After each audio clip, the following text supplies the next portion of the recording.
among some elements, twist, the branches, and the homogeneous matrices. You'll see these two elements in modern robotic course, and the homogeneous matrices are well known in robotic application. Can be proved that through these elements plus some inertia tensor, we can derive the dynamics of complex mechanical system. And these dynamics can be described by the Euler-Lagrange equation they're the same of the equation of motion. So why I'm introducing this equation? Because we'll see that several models deal with this equation. They are described by this Euler-Lagrange equation. So passing to the definition of impact. Impact can be treated as a force acting for an infinitely short time, a very large force when two bodies collide. And there are two types of impacts. One is elastic impact and one is inelastic impact. These two definitions are related with the kinetic energy. So when there is an elastic impact, there is a conservation of kinetic energy. When there's an elastic impact, this energy is related to a coefficient that was defined by Newton with the relative velocity after the impact and before the impact. So I reviewed several models. There's a model called TMT, using the TMT method by the professor in TUDelft. This method joined Newton-Euler equation to derive systematically the equation of motion, and use also combined with the Euler-Lagrange equation that we saw before. And these take advantage of these two methods, and we can see there's also a model through TMT method to model impacts. Another method is the model impact in the workspace by Roy. And this professor in IIT in Genoa is using this 6-dimensional vector in the workspace. And these vectors are described by the Plonker coordinate. That is basically the other face of the coin of screw theory. So one is emphasize the geometric approach, what we're going to use, and is emphasize more the spatial approach. What I'm going to talk today is the geometrical impact by Bullo and Andrew J. Lewis, and the impact model with equality constraint by Tornambert, based on Brogliato theory. So I get started with the geometric interpretation. Take a robot, a 2-dimensional robot. This is actually a Puma robot, and take its configuration space. So the configuration space tells us all the poses of this robot, all the poses that can be described by two generalized coordinates, namely Q1 and Q2. Now let me introduce an element coming from differential geometry that we'll use to describe one interpretation. So we have the pose. All these a pose is a vector composed by two elements, Q1 and Q2. And we have this tangent space. What is this tangent space? It's a vector space in a certain pose that describes all the feasible velocity that are feasible, that can be done in my robot. So take the donuts, the configuration space, and take a plane and attach to the point where you are, and this plane describes all the feasible velocity. So in fact, we have a vector composed by the Q coordinate and all the feasible velocity belonging to this tangent space. So now take this robot and decide to write something on the surface.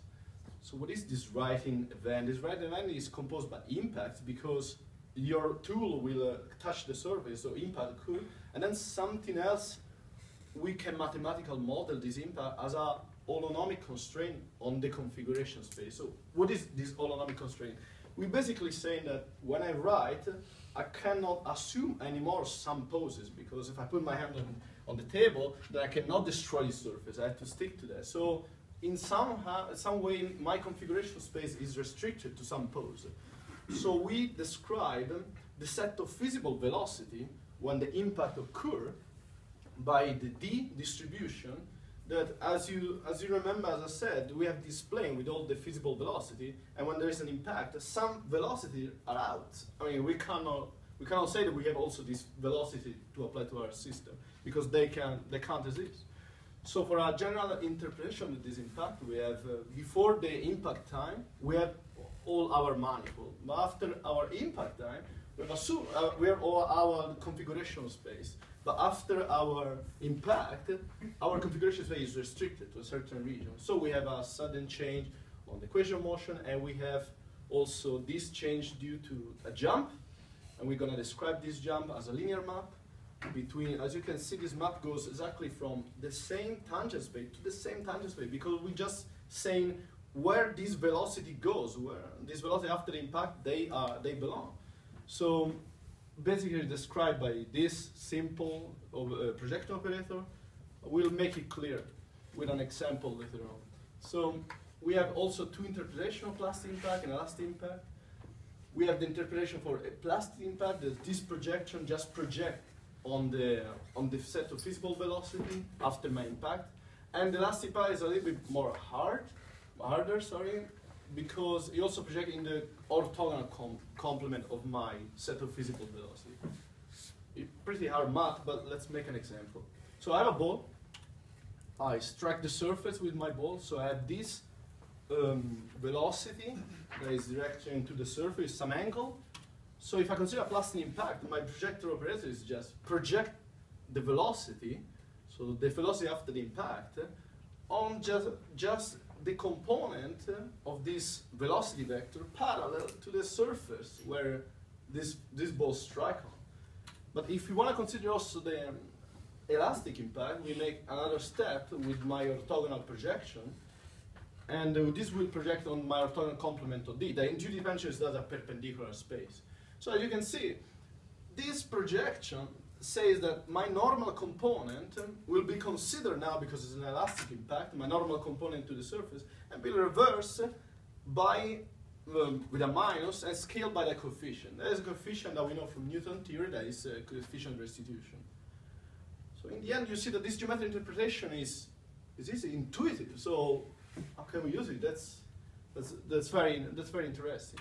Another model of impact is inequality constraints. This model uses a region called the physical free motion zone, basically where my robot is without constraint. Basically, if I'm a manipulator, I want to go around. I know this is an object, so for some pose I will strike to the surface. And this object is described by these inequality constraints.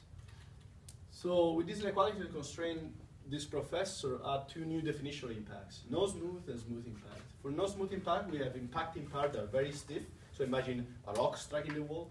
So we see now what does it mean. And for smooth impact, they have some flexibility. So imagine a rubber striking a rigid wall. And there are two methods to model this type of impacts. One is using Valentin variables and one using penalty function. With a Valentin variable, we add two variables to our inequality constraint, making them equality constraints. We have a new Lagrangian, where in Lagrangian multiplier I introduced it. And this ended up in a new Euro-Lagrangian equation that are increased by the order of these two new variables. Careful that the new variables now is the derivative Lagrangian multiplier and the Valentin variables.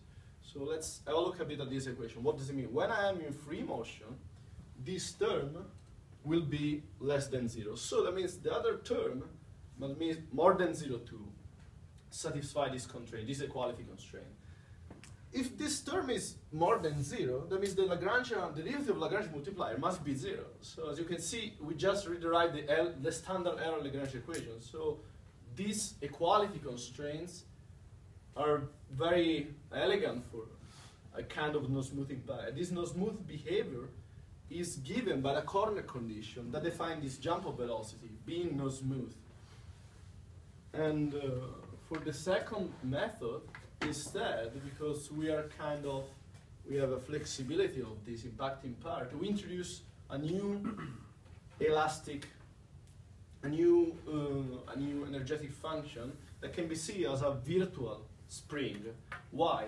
Because this is my new system, and this virtual spring acts exactly when I'm impacting the surface. So as you can see now, the inequality constraint also go over than 0, more than 0, because we have some flexibility. So my system impacted the surface, maybe some flexibility, and this inequality constraint can be violated.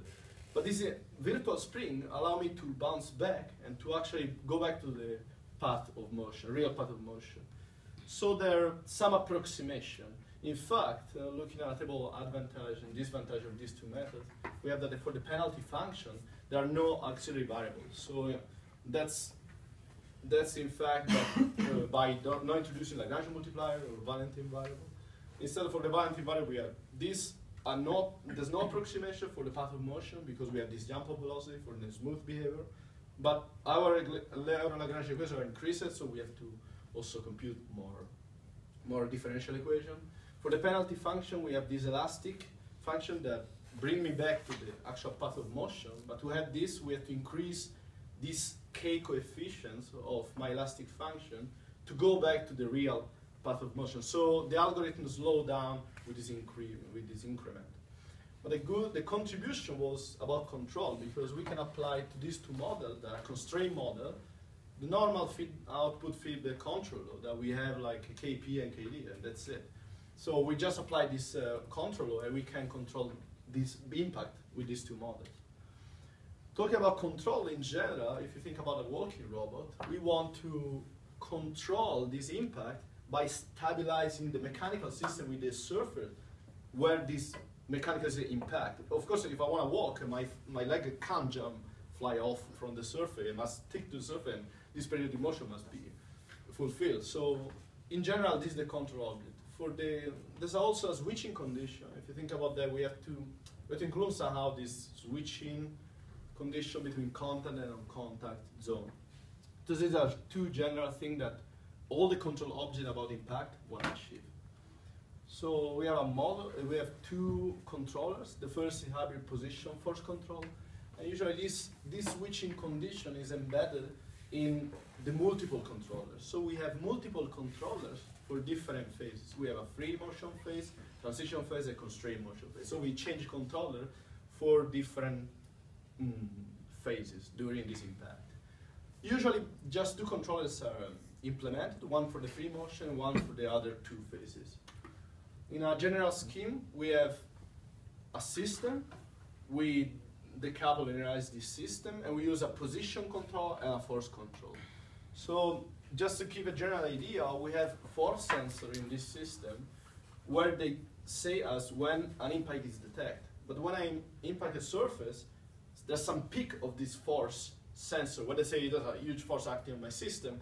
So we need some feedback. This is a positive acceleration term, somehow used to stabilize the contact, to stabilize this contact and to have a stable contact condition. So basically, position control is for free motion and force control for both the phases. The other scheme that I want to talk about is still used with inequality constraint. So the switching condition now is embedded in the mechanical system with this inequality constraint, and there are two methods used. One, with this feedback control law that I explained before, they both work for boundary variable, penalty function. So that means whatever type of impact it is, I can use this model and this simple control law, these two different models. But I want to show about this reduced order observer because it catch my attention. And we have this setup. This setup is basically a single link manipulator that extracts an environment, an external environment. We know where this environment is thanks to these inequality constraints that define free motion and contact motion. As you can see, these inequality constraints are reversed, but this is no problem at all. It's just a space on my configuration space where I'm in free motion or in contact. So from the equation of motion, if I have my simple mass method that is just my link inertia, and I have my friction coefficient, which can be just a beta, and I have my stiffness of my environment with just parameters, you see that when I strike the surface, I have some impact-induced forces, and these are due to the impact. So we have no force sensor here, so we also have to estimate them. But imagine also that we don't have any parameters play the game. So we have to estimate everything from the inertia to the friction coefficient. So to put this in a scheme block, they basically join these estimation terms plus these induced forces in a block that act after the control law.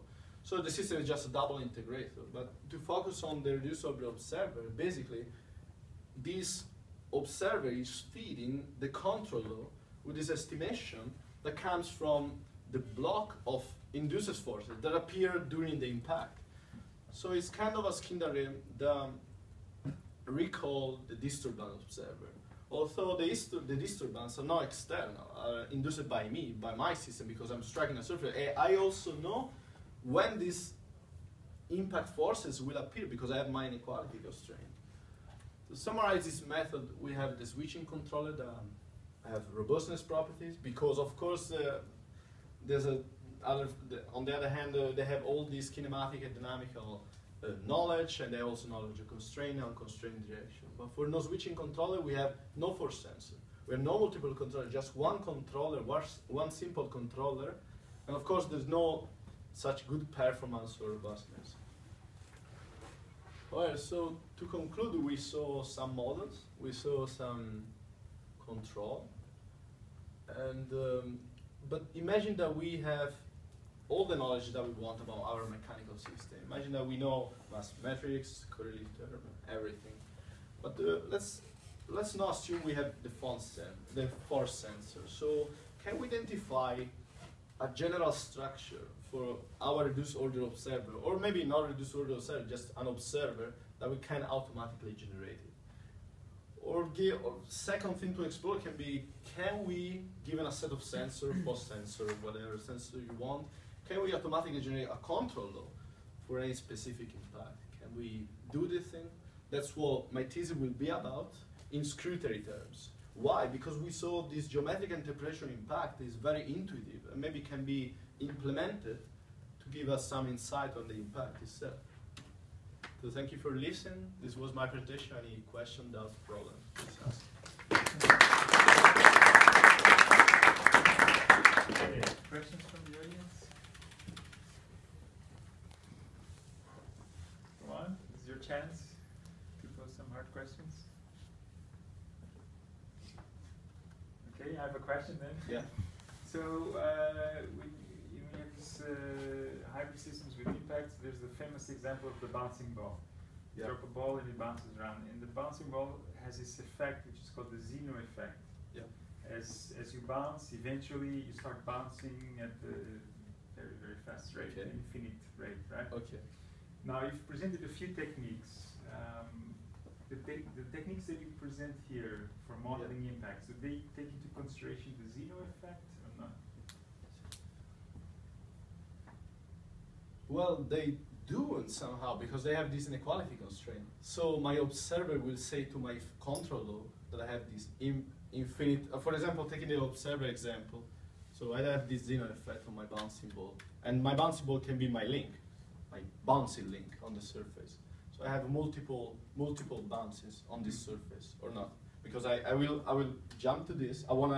My desired position is a stable contact with this surface. So I have my QR, that is this position.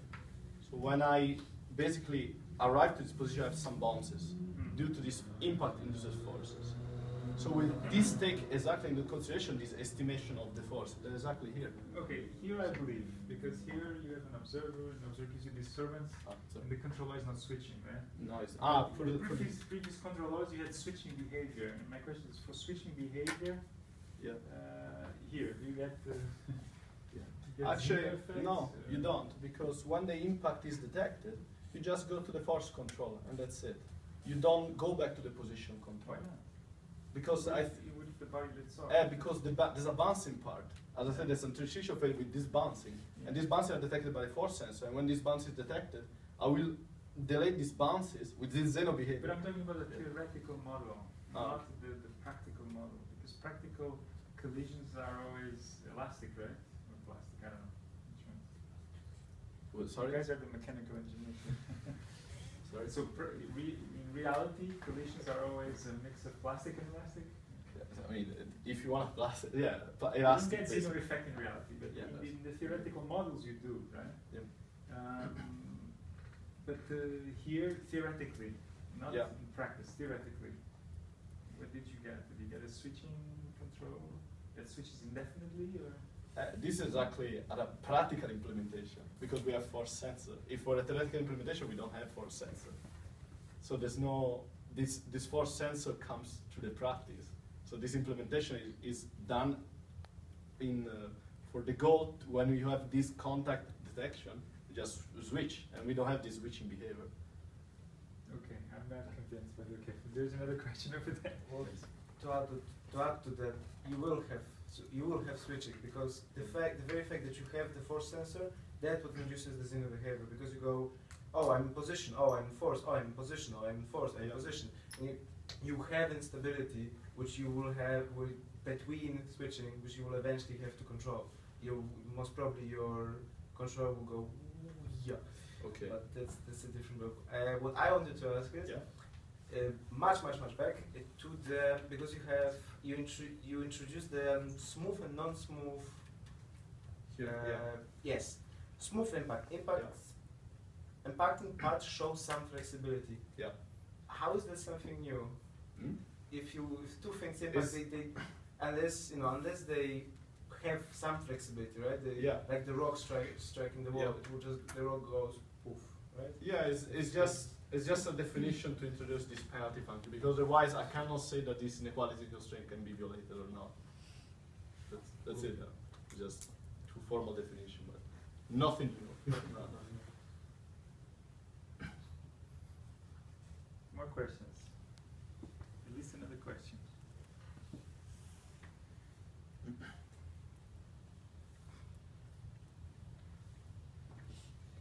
When you use when you have the two controllers in your hardware system, you made them both just PID controllers. That's very simple.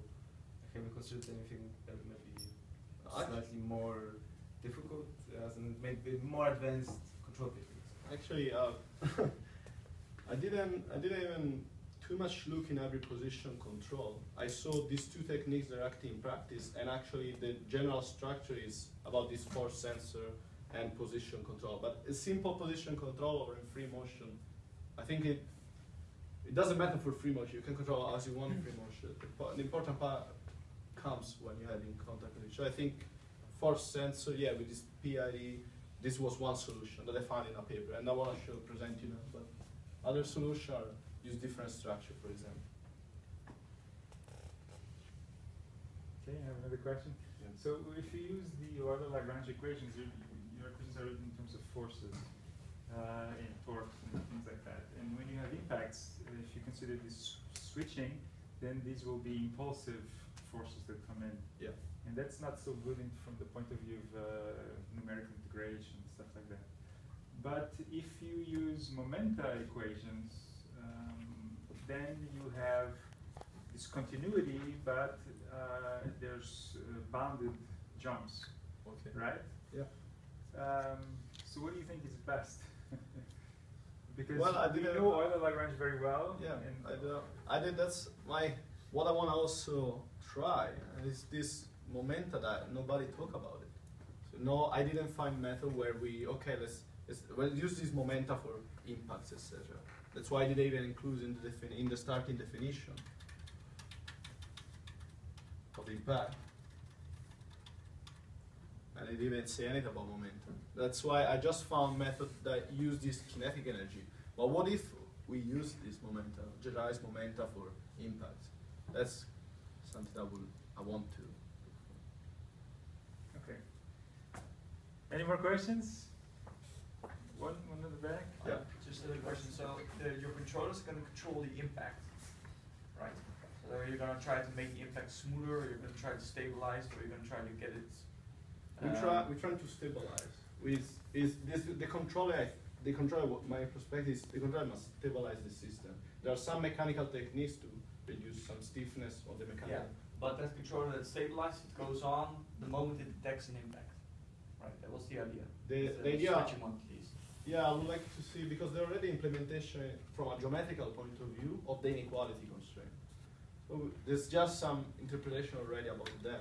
And if we can, so my controller that will be helped by an observer that have this disturbance. Maybe he has embedded this inequality constraint, and this observer have a general structure that tell my controller. So maybe the controller is just simple.